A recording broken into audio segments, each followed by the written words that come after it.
if you go down the drink aisle at the grocery store, it's massive. From flavored waters to specialty sodas, there's just so much to consume. And the biggest market with more drinks coming every day are those energy drinks and functional drinks. But what is really in them? Dietitians warn about the high level of caffeine and sugar. So joining us with a closer look at the impact these drinks have on the body is Dr. Donna Casey, an internist with Texas Health Dallas. Thank you for being here this morning. Good morning. Thank you for having me. You know, in the last few years, we've seen stories about drinks with high caffeine content causing cardiac arrests or heart damage. So I want to start with the question of, can you walk us through the impact that caffeine has on the body? Absolutely. So quickly, caffeine works by blocking the adenosine receptor. Adenosine builds up during the day, and it is a sleepy molecule. It makes you tired. So by the end of the day, you have a maximum amount of adenosine, and it makes you feel like, okay, I'm ready to go to bed. But caffeine actually blocks the adenosine receptor.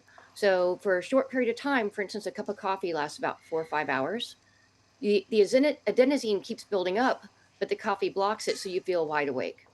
A second mechanism is coffee enhances the release of dopamine, which makes you feel good, and also epinephrine and norepinephrine, which are fight or flight molecules.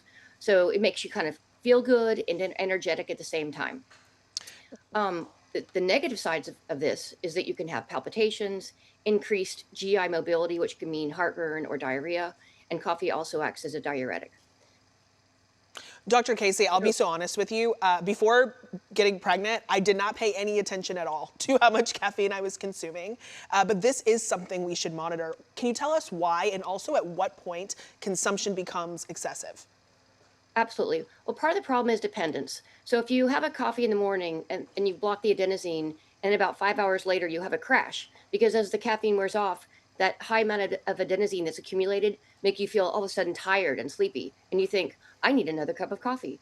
So people start having more and more coffee. And the FDA recommends a maximum amount of 400 milligrams of coffee a day. I can't. One cup of coffee has about 100 milligrams.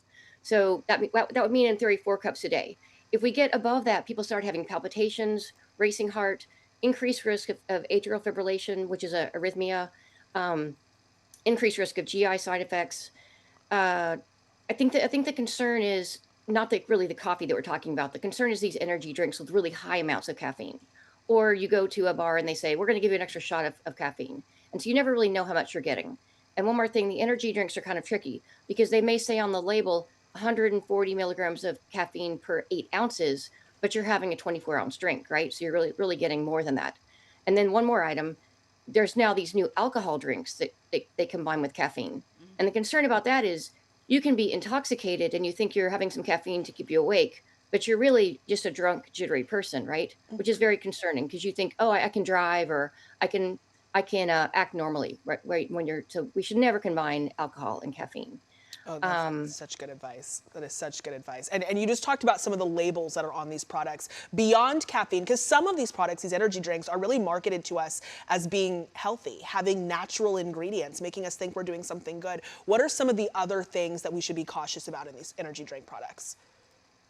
I think exactly these ingredients they say are healthy, they're organic, they're good for you. For instance, ginkgo biloba for a long time has been, oh, it prevents dementia. Well, it actually is never been proven to do that.